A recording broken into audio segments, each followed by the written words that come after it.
today we will discuss about the structure of bacterial flagella and how it works. सबसे पहले यहाँ पे जो बैक्टीरियल फ्लैजिला है ये दोनों तरह के bacteria which include the gram positive and gram negative bacteria दोनों में प्रेजेंट होता है and it help in movement of bacteria. उसके बाद यहाँ पे इसमें तीन कंपोनेंट्स प्रेजेंट होते हैं। First is called the filament, second is hook and third is called the basal body. तो ये तीन कंपोनेंट्स से जुड़ के बनता है। उसके बाद यहाँ पे ये एक रोटेटरी मूवमेंट में हेल्प करता है, मींस इसमें जब रोटेशन होती है तो इसकी वजह से यहाँ पे जो बैक्टीरिया है या फिर ऑर्गेनिज्म है इसकी मूवमेंट होती है। नाउ अगर हम यहाँ पे स्ट्रक्चर की बात करें तो सबसे पहले यहाँ पे दिस इज अ फिलामेंट। तो ये जो फिलामेंट है it is made up of flagellin protein and at the base of this filament यहाँ पे एक हुक प्रेजेंट है। This is called the hook structure. और उसके बाद जितनी भी यहाँ पे बॉडी है it is called the base body. तो इस तरीके से तीन कंपोनेंट से मिलके फ्लैजिला बना होता है। नाउ अगर हम यहाँ पे बेस बॉडी जो है इसके कंपोनेंट्स की बात करें तो सबसे पहले यहाँ पे एक आउटर मेम्ब्रेन प्रेजेंट है जो कि लिपोपॉलीसेक्राइड्स की बनी होती है। तो क्योंकि ये जो मेम्ब्रेन है यहाँ पे लिपोपॉलीसेक्राइड्स ये एक डबल लेयर है, लिपिड बायलेयर।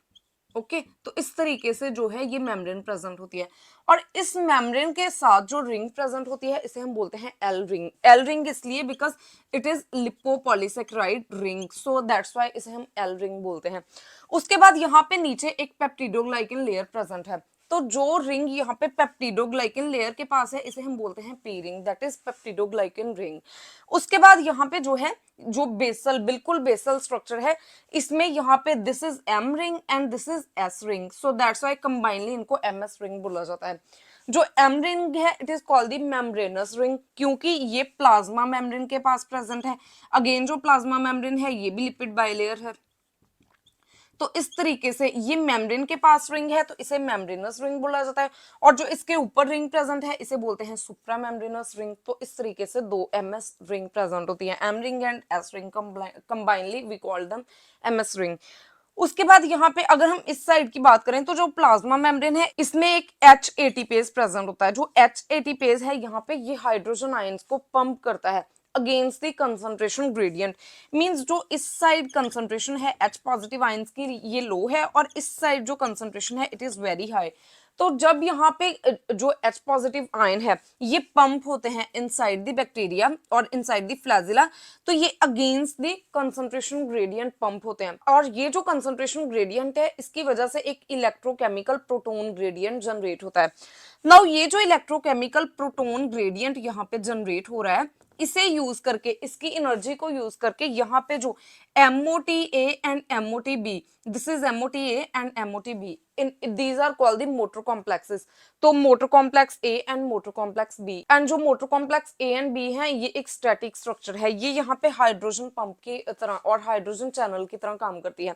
नाउ जब यहाँ पे इलेक्ट्रोकेमिकल प्रोटोन ग्रेडियंट डेवलप होता है due to this concentration gradient तो जो यहाँ पे motor complex A and B है ये वापस जो एच पॉजिटिव आयन है इनको बाहर पंप करते हैं और जब यहाँ पे हाइड्रोजन आयन जो है ये वापस साइटोप्लाज्म में पंप होता है तो यहाँ पे जो सी रिंग्स प्रेजेंट है जो कि साइटोप्लाज्म की तरफ प्रेजेंट है रिंग इसे हम बोलते हैं सी रिंग।